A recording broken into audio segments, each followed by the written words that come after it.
Hello and welcome students.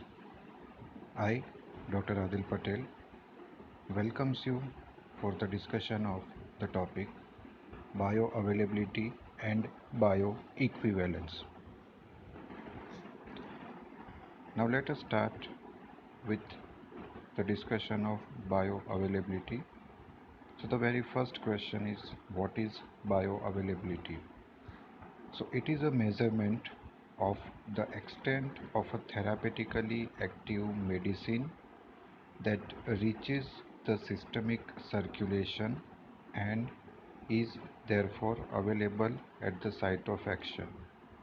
So basically, whenever we take any dosage form, drug is going into blood circulation from that dosage form. So the amount of drug which goes into the blood circulation and which reaches on the site of action is called the bioavailability of drug. For example, if the bioavailability of drug is 100%, then the 100% drug from dosage form is going into the blood circulation or systemic circulation. If the bioavailability of drug is 50%, then only 50% of the initial dose is going into systemic circulation or in blood circulation. So this is how you are supposed to understand what is bioavailability and to interpret the values of bioavailability. Now this bioavailability is assessed using three main pharmacokinetic variables. Number one, the area under the blood drug concentration versus time curve, which is also known as the AUC, area under the curve. The maximum blood concentration, which is known as the Cmax, and the time to reach maximum concentration, that is Tmax. So these three pharmacokinetic variables are very essential for assessing the bioavailability of any particular drug. Now in this figure you can see that there is a graph called concentration of drug into blood versus time. So basically this particular curve is called the area under the curve, AUC curve. Now the area under particular curve is representing the bioavailability of the drug. So as you can see here that initially the drug concentration is 0, then it goes to the maximum level, and once the excretion phase starts, the concentration of drug is steadily declining, and over the period of time, if you are not supplying more amount of drug, then eventually it will become 0. So for that, the equation to calculate the bioavailability is bioavailable dose divided by the administered dose.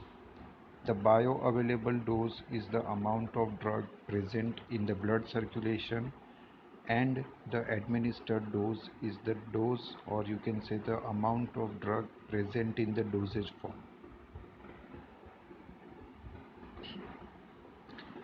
This figure will also help you to understand how to determine various pharmacokinetic parameters and how to understand various pharmacokinetic variables using the concept of area under the curve.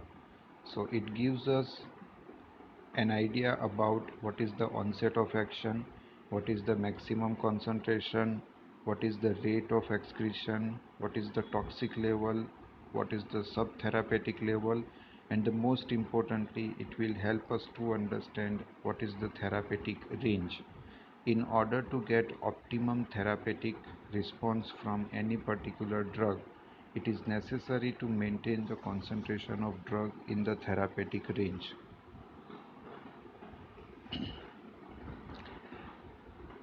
Now the next terminology is the absolute bioavailability.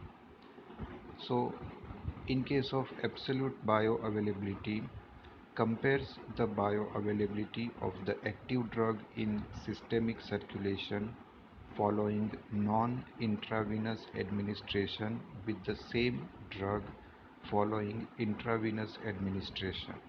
So for example, if you want to calculate the absolute bioavailability of paracetamol, then you have to give one paracetamol tablet to the subject or the animal, and after that you have to give an intravenous injection of the same drug to the same subject or the animal, and in both cases you have to find out what is the value of bioavailability.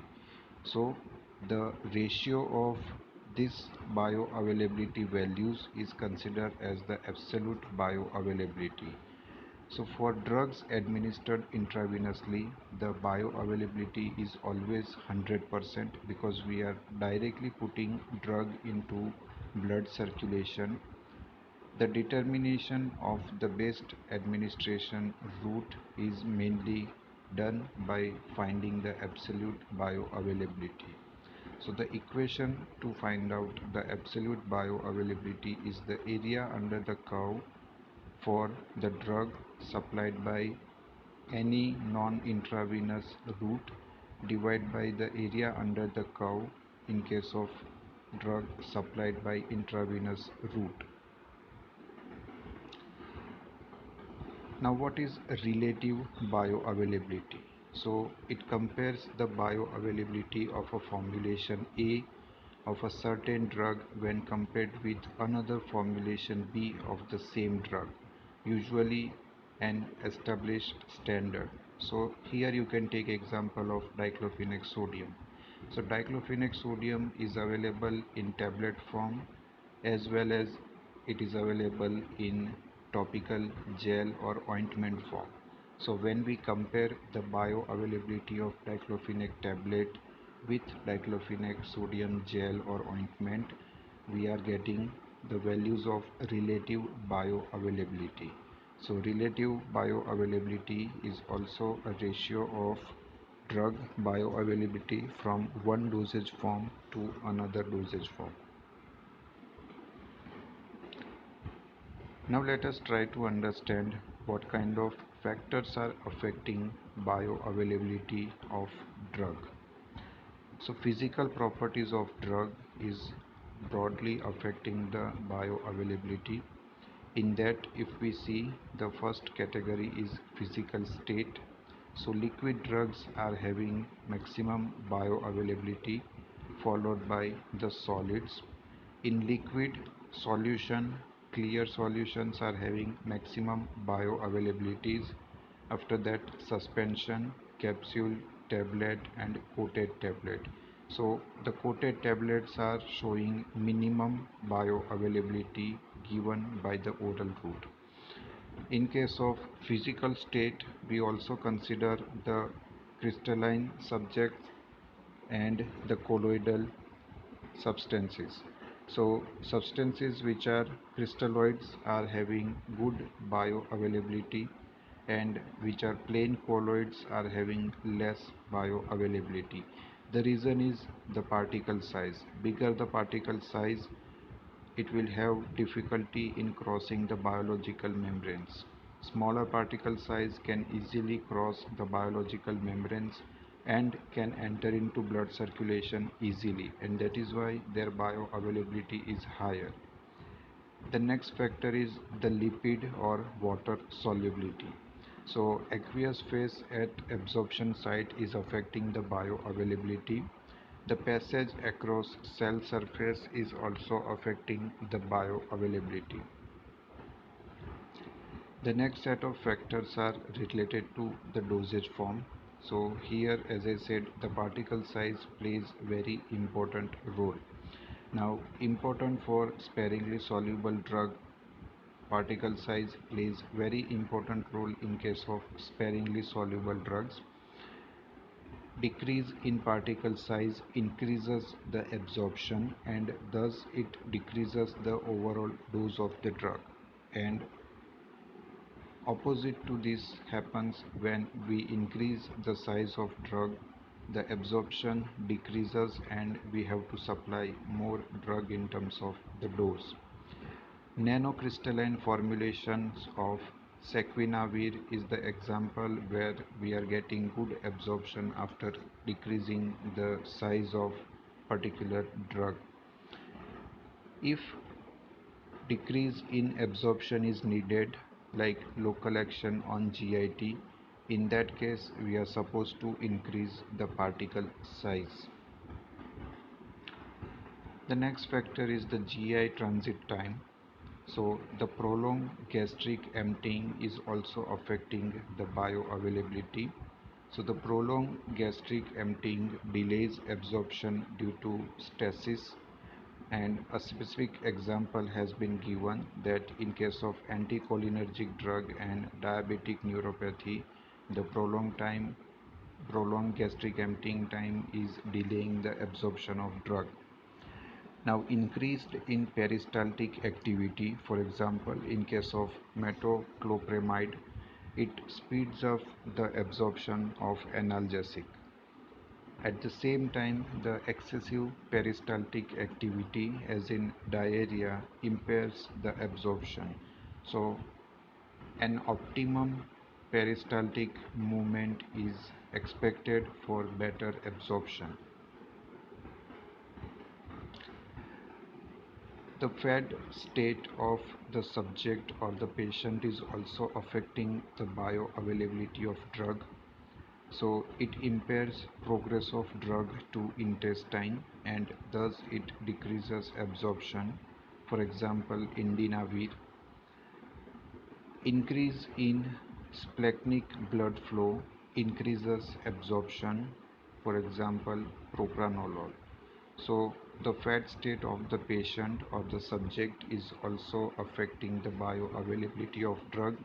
In certain cases, it decreases the absorption of drug because it impairs the progress of drug to intestine. In some cases, because of excessive blood flow, it increases the bioavailability of drug. The first pass metabolism or the liver metabolism is also having its effect on the bioavailability of drug. So the gut wall metabolism of isoprenaline is decreasing the absorption of drug. In liver, opioids, beta blockers and nitrates are getting metabolized and thus their absorption decreases.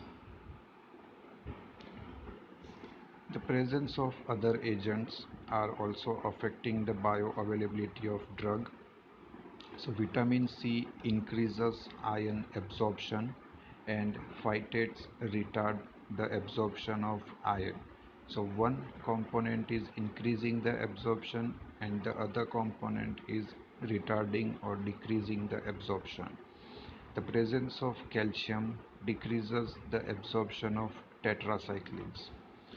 The disease state, so malabsorption, echlorhydria, cirrhosis, biliary obstruction can hamper the absorption of drug and thus it affects the bioavailability of drug.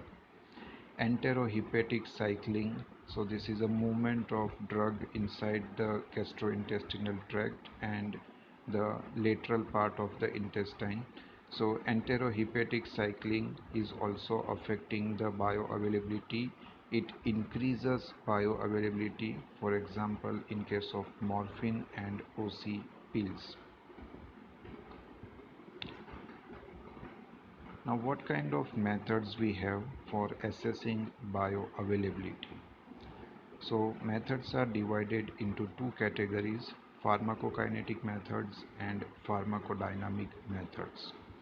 In pharmacokinetic methods, we have plasma level time studies and urinary excretion studies. In case of pharmacodynamic methods, we have acute pharmacological response and therapeutic response. Now, plasma level time studies. So, it is the most common type of human bioavailability studies based on the assumption that there is a direct relationship between the concentration of drug in blood or plasma and the concentration of drug at the site of action. Now, following the administration of a single dose of a medication, blood samples are drawn at specific time intervals and analyzed for drug content. A profile is constructed showing the concentration of drug in blood at the specific times the samples were taken. Now, the bioavailability, that is the rate and extent of drug absorption, is generally assessed by the determination of the following three parameters. So, Cmax, that is the peak plasma concentration, usually measured in microgram per ml or milligram per ml. Tmax, that is the time taken to reach the peak concentration, and the area under the curve, that is the AUC. Now, in order to measure the AUC, the most common method is trapezoidal method. So here you can see how can we prepare a graph of concentration versus the time. So periodically we are supposed to take blood sample and we have to assess the concentration of drug in that blood sample. A mathematical equation is showing how to calculate the area under the curve. Here the C1 and C2 are the concentration values in sample number 1 and sample number 2.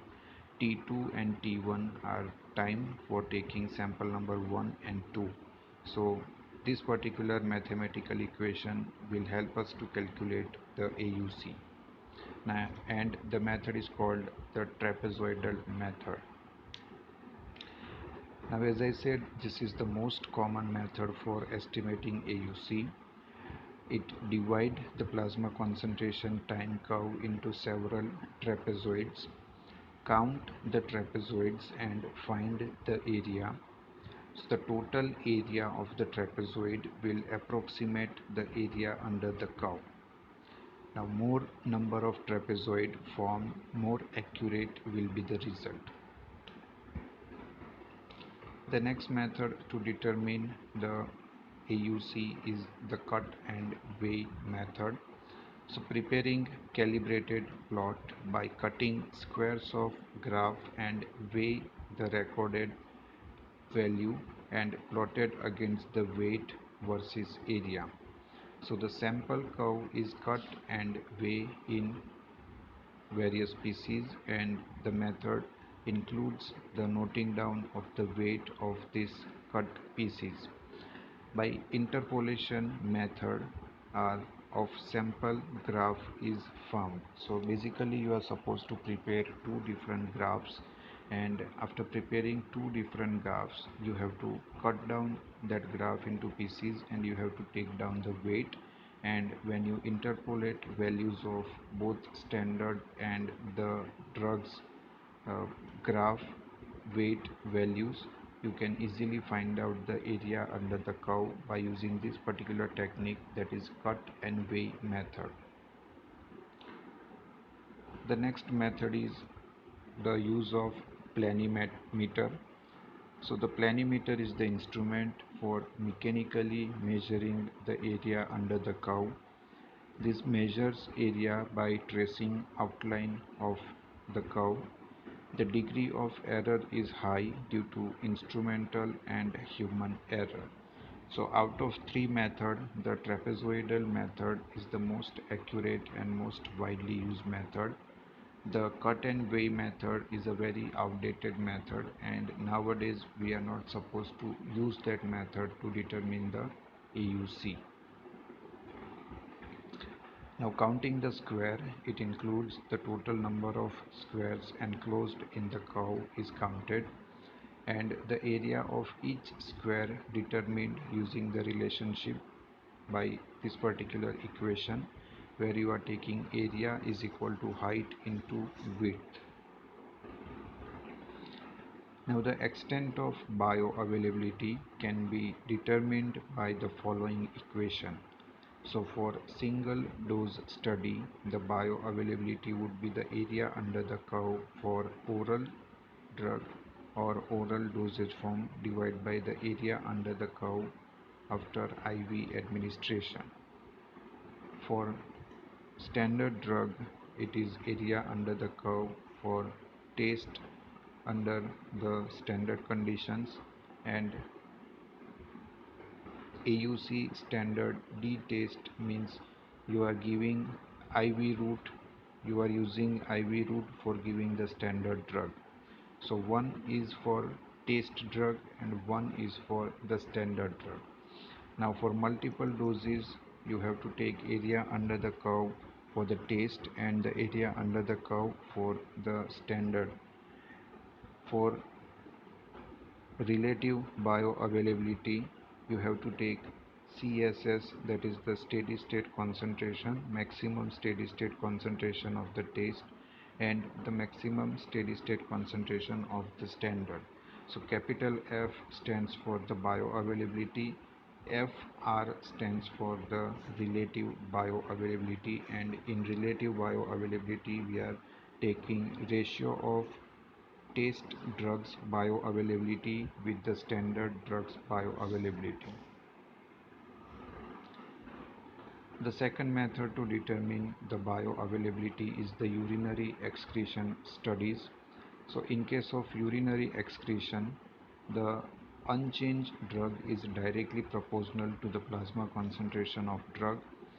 Thus, even if a drug is excreted to some extent, at least 10 to 20% in the urine, the bioavailability can be determined. For example, thiazide diuretics and sulfonamides. Now the method is useful when there is a lack of sufficiently sensitive analytical technique to measure drug concentration.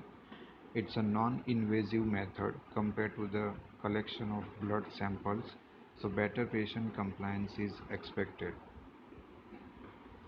Now as you can see here, the curve of rate of excretion versus the time, and here also we can calculate the area under the curve.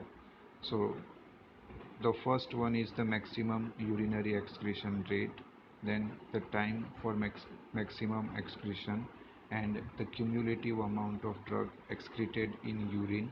So these three pharmacokinetic parameters are useful for calculating the bioavailability using the urine excretion data. The next is pharmacodynamic method to determine the bioavailability. So the first method is the acute pharmacological response method. So when bioavailability measurement by pharmacokinetic method is difficult, an acute pharmacologic effect such as the effect on pupil diameter, EEG and ECG readings related to time course of drug are taken. Bioavailability can then be determined by the construction of pharmacological effect time curve as well as dose response graph. The disadvantage of this method includes that it tends to be more variable, and observed response may be due to an active metabolite whose concentration is not proportional to concentration of parent drug. The therapeutic response method includes, or it is based on the observation of clinical response to a drug formulation given to patient suffering from disease. Now the drawback of this particular method includes that this method is in this method that quantitation of observed response is too improper to allow the reasonable assessment of relative bioavailability between two dosage forms of the same drug. For example, if we are taking two anti-inflammatory drugs simultaneously, it's very difficult to measure that which drug is producing more anti-inflammatory action than the other. So the quantification of the response is the main drawback of this particular method. Now suppose you find a particular drug having poor bioavailability due to the solubility issue, then what kind of things we can do to improve the bioavailability of poorly soluble drugs. So we can go for the micronization, nanoization. We can use surfactant to improve the solubility. The molecular encapsulation with cyclodextrin will also help, and eutectic mixture will also help us to improve the solubility. The use of supercritical fluid is also improving the oral bioavailability of poorly soluble drugs. So that was for today's lecture. Thank you very much for joining, and let me know if you have any query or question. Thank you very much. Have a good day and stay safe.